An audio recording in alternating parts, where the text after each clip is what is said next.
এই জবান এত বড় দামি জিনিস, এই জবানের সাথে যদি এই আল্লাহর কসম দিয়ে কিছু ইবাদতের হক হয়, এই জবানের দাম আরো বেড়ে যায়। দেখেন, একটা ইবাদত আছে যেটা আল্লাহ বলেন বান্দা আমিও করি, ফেরেশতারাও করে, বান্দা তোমরাও করো। আল্লাহ করে, ফেরেশতারাও করে, আল্লাহ তাআলা বান্দাকে করার জন্য হুকুম দিয়েছেন, আদেশ দিয়েছেন। আল্লাহ বলেন ইন্নাল্লাহা ওয়া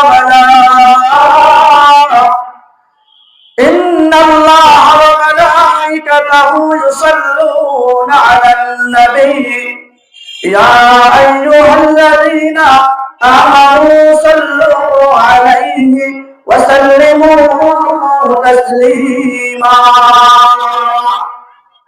আল্লাহ তাআলা বলেন বান্দা আমিও নবীর উপর দরুদ করি, ফেরেশতারাও করে, তোমরাও করো। হে মুমিন বান্দারা, তোমরাও নবী মুহাম্মদ রাসূলুল্লাহ সাল্লাল্লাহু আলাইহি ওয়াসাল্লামের উপর দরুদ করো। এই জবানটা যে আমলটা আল্লাহ করে, ফেরেশতারাও করে, মুমিন বান্দারাও করে, এই জবানটা, এই ইবাদতটা, এই আমলটা আদায় হয় জবানের মাধ্যমে। তারপরে বুখারী শরীফের শেষ হাদিস, কালিমাতান হাবিবাতান খাফিফাতান সাকিলাতান ফিল মিজান হাবিবাতান ইলার রহমান, এমন দুইটা কালেমা যেই কালেমা জবানের উপর অতি হালকা কিন্তু মিজানের পাল্লায় ভারী করে। জবানে অতি হালকা কিন্তু মিজানে নেকির পাল্লায় ভারী করে। যেই নেকির পাল্লা ভারীর মাধ্যমে বান্দা, যেই নেকির পাল্লার মাধ্যমে বান্দার জান্নাত আর জাহান্নামের ফয়সালা হবে, সেই এমন দুইটা কালেমা সুবহানাল্লাহি ওয়া বিহামদিহি, সুবহানাল্লাহি ওয়া বিহামদিহি, সুবহানাল্লাহিল আযীম। জবানে উচ্চারণ করতে অতি হালকা সহজ, কিন্তু মিজানের পাল্লায় অনেক ভারী করে। ওয়া আম্মা মান সাকলাত মাওয়াজিনুহু ফাহুয়া ফি আইশাতির রাদিয়া, যে ব্যক্তির নেকির পাল্লা ভারী হবে, যে ব্যক্তির আমলের পাল্লা ভারী হবে, ওই ব্যক্তিকে আল্লাহ তাআলা, ওই ব্যক্তির জন্য আল্লাহ তাআলা জান্নাতের ফয়সালা করে দিবেন। তে জবান তো এমনি দামি, আবার এই জবানের সাথে আল্লাহ তাআলার এই পছন্দের কিছু আমল সংযোগ করে এই জবানের দাম এত বেড়ে যায়।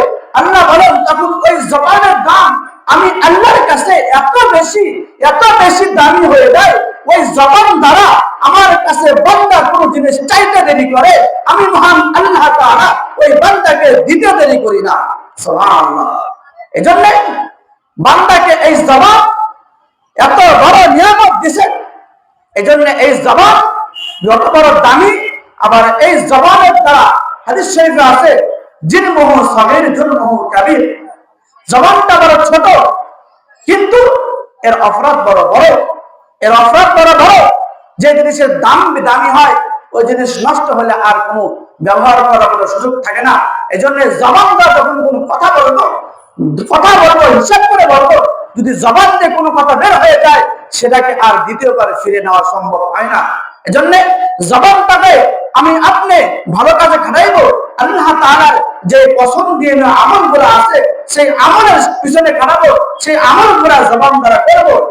যদি আমার আপনার, যদি মানুষ, হাদিস শরীফে আছে মান সামাতা নাজা, যে চুপ থাকে সে মুক্তি পায়, যে চুপ থাকে সে নাজাত পায়। এজন্য যতটুকু দরকার আমি কথা কম বলবো, কথা কম বললে তার অপরাধ কম হবে, তার ভুল কম হবে। এজন্য যদি বেশি কথা বললে, কিছু কথা বলতে মনে যায়, তাহলে বলেন সুবহানাল্লাহি ওয়া বিহামদিহি, সুবহানাল্লাহি ওয়া বিহামদিহি, সুবহানাল্লাহিল আযীম, সুবহানাল্লাহি ওয়া বিহামদিহি, সুবহানাল্লাহিল আযীম। যদি আর কথা বলতে মনে যায় বলেন লা ইলাহা ইল্লাল্লাহ, লা ইলাহা ইল্লাল্লাহ। যদি আরো কথা বলতে মনে চাই বলো আল্লাহুম্মা সাল্লি আলা মুহাম্মাদ ওয়া আলা আলি মুহাম্মাদ কামা সাল্লাইতা আলা ইব্রাহিম ওয়া আলা আলি ইব্রাহিম ইন্নাকা হামিদুম মাজিদ। আল্লাহুম্মা বারিক আলা মুহাম্মাদ ওয়া আলা আলি মুহাম্মাদ কামা বারাকতা আলা ইব্রাহিম ওয়া আলা আলি ইব্রাহিম ইন্নাকা হামিদুম মাজিদ। আল্লাহুম্মা সাল্লি আলা محمد النبي الأمي وعلى آله وسلم تسليما. اللهم صل على محمد النبي الأمي وعلى آله وسلم تسليما. وبعد যদি আর কথা বলতে মন চাই, আর বেশি কথা বলতে চাই তাহলে বলো والشمس وضحاها والقمر إذا تلاها والنهار إذا جلاها والليل إذا يغشاها والسماء وما بناها والأرض وما طحاها ونفس وما سواها فألهمها فجورها وتقواها قد أفلح من زكاها وقد خاب من دساها كذبت ثمود بتقواها إذ انبعث أشقاها فقال لهم رسول الله ناقة الله وسقياها فكذبوه فعقروها فدمدم عليهم ربهم بذنبهم فسواها ولا يخاف عقباها. কত করে মন চাই এগুলো বলেন, জিকির করেন, দুরূদ শরীফ পড়েন, তেলাওয়াত করেন, কখনো এই জবান দ্বারা ফাহিশা কথা বলেন না, জবান দ্বারা কখনো মিথ্যা কথা বলেন না, জবান দ্বারা কখনো যেন আমরা মানুষের গীবত না করি, জবান দ্বারা কখনো যেন আমরা মানুষকে গালি না দিই। এই জবান এত মারাত্মক, কিয়ামতের দিন বান্দার সবটা প্রত্যেকটা আমল আল্লাহ তাআলা খুঁটে খুঁটে ধরবেন। বান্দা কোন সময় কি অপরাধ করেছো, মুখ দিয়ে কোন সময় কোন কথা বলেছো, আল্লাহ তাআলা বান্দার সামনে তুলে ধরবেন। ووضع الكتاب فترى المجرمين مشفقين مما فيه ويقولون يا ويلتنا هذا الكتاب لا يغادر صغيرة ولا كبيرة إلا أحصاها. কিয়ামতের দিন যখন বান্দা যারা গুনাহগারদের সামনে আল্লাহ তাআলা আমলনামা পেশ করবেন, তখন গুনাহগার যারা মুজরিমিন যারা তারা অপরাধী তারা বলবে ওয়াকুলু ইয়া ওয়াইলাতানা, হায় আমাদের আফসোস, হায় আমাদের আফসোস, মালি হাদাল কিতাব, এটা কেমন কিতাব, এটা কেমন কিতাব, লা ইউগাদিরু সাগীরাতান ওয়ালা কাবীরাতান ইল্লা আহসাহা, ছোট গুনাহ ছাড়ে নাই, বড় গুনাহ ছাড়ে নাই, একটাও ছাড়ে নাই। রাতের অন্ধকারে লাইট দরজা দেওয়া বাতি বন্ধ করে দিয়ে যে গুনার কাজটা করলাম সেটাও দেখছে, জনগণকে সবাই ফাঁকি দিয়ে যে গুনার কাজ করলাম সেটাও দেখছে। বাঁচার কোনো উপায় নাই বান্দা। আল্লাহ তাআলার কম্পিউটারে সব ধরা পড়বেন। আল্লাহ তাআলা বান্দার সামনে কিয়ামতের দিন পেশ করবেন, বান্দা এই তুমি এই কাজ করেছো, এই কথা বলেছো। এই জন্য বান্দা মানুষ যখন কথা বলবে হিসাব করে বলবে, জবান দিয়ে এমন কোন কথা বের না হয় যার দ্বারা আল্লাহ এবং আল্লাহ রাসূলের তরিকায় পরিপন্থী হয়, আল্লাহর অসন্তুষ্টি কারণ হয়, আমার কাছে আমরা না বলি। দেখেন আল্লাহ তাআলা বান্দাকে সৃষ্টি করেছেন, দুনিয়াতে আসার সিস্টেম হিসেবে কেমন? প্রথমে আমাদেরকে মায়ের গর্ভে দিয়েছেন, তারপরে আমাদেরকে দুনিয়াতে নিয়ে আসছেন। আল্লাহ এই সিস্টেম কেন চালু করলেন? আল্লাহ চাইলে যেমন আম গাছে আম ধরে, কাঁঠাল গাছে কাঁঠাল ধরে, লিচু গাছে লিচু ধরে, পেয়ারা গাছে পেয়ারা ধরে, এরকম মানুষ ঝুলে রাখতো গাছে। আল্লাহ পারতেন না? আল্লাহ অবশ্যই পারতেন, তাহলে এরকম কেন করলেন না? সেখান থেকে যারা একটা দরকার একটা নিত, দুটা দরকার দুটা নিত, যার পাঁচটা দরকার সে পাঁচটা নিত, যার 10টা দরকার সে 10টা নিত। তখন আর কোনো জন্ম নিয়ন্ত্রণ এই চলমান আসতো না, যে দুই সন্তানের বেশি নয় একটি হলেই ভালো হয়, এরকম চলমান আসতো না। যার দরকার সে নিত। আল্লাহ তাআলা এই সিস্টেম কেন করেছেন? ও মুসলমান, আমি আপনাদের যদি কোনো ব্যক্তি এই ভয়ে সন্তান না বন্ধ করে যে আমি খাইতে দিব কেমনে, তাহলে পড়তে দিব কেমনে, তাকে রিজিক দিব কেমনে, তার খাবার দিব কেমনে, তার জায়গা দিব কেমনে, যদি কোনো ব্যক্তি এই ভয়ে সন্তান নেওয়া বন্ধ করে তাহলে তার ঈমান থাকবে না। রিজিকের মালিক কে? আল্লাহ। রিজিকের মালিক আল্লাহ, আমাকে খাওয়াবেন আল্লাহ, পড়াবেন আল্লাহ, সবকিছুর মালিক আল্লাহ। আল্লাহ তাআলা বলে লা তাকতুলু আওলাদাকুম মিন খাশিয়াতি ইমলাক নাহনু নারযুকুকুম ওয়া ইয়্যাকুম। দুনিয়ার মানুষ তোমরা রিজিকের ভয়ে, রিজিকের অভাবে তোমরা তোমাদের সন্তানকে কতল করো না, হত্যা করো না। নাহনু নারযুকুকুম ওয়া ইয়্যাকুম, আমি আল্লাহ তোমাদেরকে রিজিক দিতেছি, তোমাদেরকে রিজিক দিব এবং তাদেরকেও রিজিক দিব। রিজিকের মালিক হলো আল্লাহ, রিজিকের ফয়সালা করবেন আল্লাহ। এজন্য তাআলা এই সিস্টেমটা চালু করলেন, প্রথমে আমাদেরকে মায়ের গর্ভে দিলেন। কেন দিলেন? দেখেন আল্লাহ তাআলা এই জন্য দিলেন যেন সন্তান আর মার মাঝে সন্তানের মাঝে একটা উলফত, মুহাব্বত, ভালোবাসা সৃষ্টি হয়। যে যদি কোনো সন্তান কোনো বিপদে পড়ে মা এগিয়ে আসবে, সন্তান অসুস্থ হলে মা তার সেবা শুশ্রূষা করবে, মা অসুস্থ হলে সন্তান তার সেবা শুশ্রূষা করবে, বাবা অসুস্থ হলে সন্তান তার সেবা করবে, সন্তান অসুস্থ হলে বাবা তাকে বিভিন্ন ধরনের ওষুধ পানি এগুলা দিবে। আল্লাহ তাআলা এই যে একটা উলফত আর মুহাব্বত, ভালোবাসা সৃষ্টি করার জন্য মানুষকে প্রথমে মার গর্ভে দিলেন। 10 মাস 10 দিন রাখার পরে তারপরে আল্লাহ তাআলা দুনিয়াতে নিয়ে আসলেন। আল্লাহ কত মেহেরবান, কত দয়াবান, কত দয়াশীল আল্লাহ তাআলা। যে আল্লাহ তাআলা বলতেছেন, ও বান্দা, ইয়া আইয়ুহাল ইনসানু মা গররাকা বিরাব্বিকাল কারীম আল্লাযী খালাকাকা ফাসাওয়াকা ফাআদালাক ফি আইয়ি সূরাতিন মা শাআ রাক্কাবাক। ও বান্দা, আমি তোমাদেরকে এত কিছু নিয়ামত দিলাম, হাত পাও কান নাক চোখ, তোমরা কেউ আমার কাছে দরখাস্ত করনি।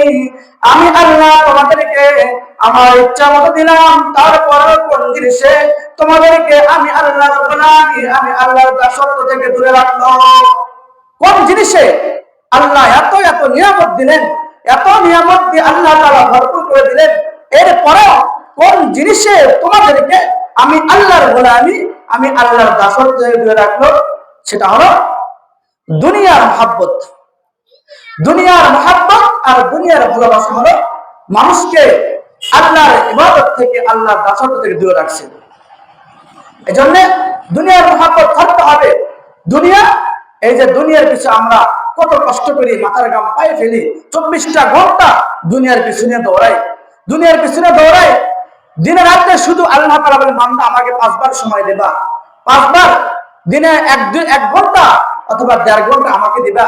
বাদটাকে আমি আল্লাহ তোমাকে দিলাম, 5 ওয়াক্ত নামাজ পড়বা, এর মাঝে 1.5 ঘন্টা ধরলাম, বেশি 1.5 ঘন্টায় ধরলাম। এই 1.5 ঘন্টার সময় তোমরা আমাকে দিবা, আর বাদটাকে সময় আমি আল্লাহ তাআলা তোমাদেরকে দিলাম। তোমরা দুনিয়ার রিজিক কামাই করো, রিজিক তালাশ করো, মাত্র 1.5 ঘন্টার সময় আমাকে দাও। কিন্তু এই সময়টুকু আমার তো হয় না। আমি আপনি দিন রাতে 5 বার আল্লাহ দরবারে হাজিরা দিব, এই সময়টুকু আমাদের হয় না। দুনিয়ার পিছনে দৌড়াইতেছি, দুনিয়ার পিছনে দৌড়াইতেছি। এই দুনিয়া আল্লাহর কাছে কিঞ্চিত পরিমাণ দাম নাই। আল্লাহ তাআলা হাদিস শরীফে আছে, লাউ কানা ফিদ দুনিয়া তাআলা ইনদাল্লাহি জানাহা বাউদাতিন মা সাকা, লাউ কানা ফিদ দুনিয়া তাআলা ইনদাল্লাহি জানাহা বাউদাতিন মা সাকা, মা সাকা মিনহা কাফিরান ওয়ালা শারবা, কাফিরান শারবা। যদি এই দুনিয়া আমি আল্লাহর কাছে একটা মশার যে পরিমাণ, মশার পাকার পরিমাণ, মশার পাকার যে পরিমাণ, এই পরিমাণ দাম যদি আমি আল্লাহর কাছে দুনিয়ার দাম থাকতো, তাহলে দুনিয়ার বুকে আমি আল্লাহ তাআলা কোন কাফের মুশরিককে রিজিক দিতাম না। এই দুনিয়ার দাম যদি আল্লাহর কাছে একটা মশার পাকার যে দাম, এই পরিমাণ দাম যদি আল্লাহর কাছে থাকতো, আল্লাহ তাআলা কোন কাফের মুশরিককে দুনিয়াতে রিজিক দিতেন না। আর আমরা এই দুনিয়ার পিছনে দৌড়ে আছি, আল্লাহর কাছে এই দুনিয়ার কোনো দাম নাই। আর যে জিনিসের দাম আল্লাহর কাছে নাই, সেই জিনিসের পিছনে আমরা দৌড়ে আছি। এই জন্য ভাই, দুনিয়ার মহব্বত ছাড়ি, আল্লাহকে ধরি, আল্লাহ ধরি, আল্লাহর মহব্বতকে আল্লাহ রাসূলের তরিকাকে অন্তরে বসাই, তাহলে আমার আপনার নাজাতের তরিকা হবে। কারণ দুনিয়াতে আল্লাহ তাআলা মানুষকে পাঠাইছেন, দুনিয়া হলো মানুষের জন্য। আর দুনিয়া চিদরুল মুমিন ওয়া জান্নাতুল কাফির, দুনিয়া হলো যারা মুমিন বান্দা, যারা ঈমানদার, এদের জন্য দুনিয়া হলো কয়েকখানা জেলখানা, আর যারা কাফের মুশরিক এদের জন্য দুনিয়া বেহেশতখানা। এজন্য আল্লাহ তাআলা দুনিয়াতে আম দস্তরখানা বিছায় দিয়েছেন। আদি মে জমিন সফরায়ে আমে ও, আদি মে জমিন সফরায়ে আমে ও, যে দুশ্মন দরি খা নেগে মাছে দোস্ত, যে দুশ্মন দরি খা নেগে মাছে দোস্ত। আল্লাহ তাআলা এই দুনিয়াকে আম দস্তরখানা বিছায় দিয়েছেন। কিসের শত্রু, কিসের বন্ধু, সবাই বরাবর, সবাই বরাবর খাবে। বরঞ্চ যারা কাফের আর মুশরিক, এদেরকে আল্লাহ তাআলা বেশি দিয়েছেন। কেন বেশি দিয়েছেন? এদের শুধু দুনিয়াতে রয়েছে, এরা শুধু দুনিয়াতে খাবে, আখিরাতে তাদের জন্য কিঞ্চিত শান্তি নাই। আর মুসলমান, যেমন মুসলমানদের জন্য দুনিয়া হলো জেলখানা। যেমন জেলখানায় চলতে গেলে নিজের ইচ্ছা মতো চলা যায় না, নিজের ইচ্ছা মতো খাওয়া যায় না, নিজের ইচ্ছা মতো করা যায় না, সব জেলখানার আইন কানুন মেনে চলতে হয়। তে আল্লাহ বলেন, বান্দা তোমাদের জন্য দুনিয়া হলো, রাসূল বলেন বান্দাদের জন্য, মুসলমানদের জন্য দুনিয়া হলো জেলখানা। যেমন জেলখানায় ভিতরে মানুষ নিজের ইচ্ছায় চলতে পারে না, নিজের স্বাধীন মতো চলতে পারে না, ঠিক দুনিয়াতে বান্দা যখন মাঠে কাজ করতে যাবে, সে দেখবে এখানে আল্লাহর কোনো লঙ্ঘন, আল্লাহর কোনো হুকুম লঙ্ঘন হয় কিনা। যখন সে ব্যবসা করতে যাবে, দেখবে তখন এখানে আল্লাহর কোনো হুকুম লঙ্ঘন হয় কিনা। তখন সে ক্ষেত্রে সামনে যাবে, যে কোনো কাজে যাবে, মোট কথা তার সামনে আসবে রাসূলের তরিকা, আল্লাহর হুকুম, এটা সামনে রেখে তার চলতে হবে। এর বাইরে কোনো মুমিন বান্দা যেতে পারবে না। এই জন্য বলা হয়েছে, মুমিন বান্দা যখন দুনিয়াতে নিজের ইচ্ছা মতো চলতে পারে না, এই জন্য মুমিন বান্দার জন্য দুনিয়া হলো জেলখানা, আর কাফেরদের জন্য হলো জান্নাতখানা। এই জন্য ভাই, যে দুনিয়ার দাম আল্লাহর কাছে মশার পাখার পরিমাণ নাই, সেই দুনিয়ার পিছনে দৌড়া বাদ দিই। যে দুনিয়ার দাম, যে জিনিসের দাম আল্লাহর কাছে আছে, সেই জিনিসের পিছনে দৌড়াই।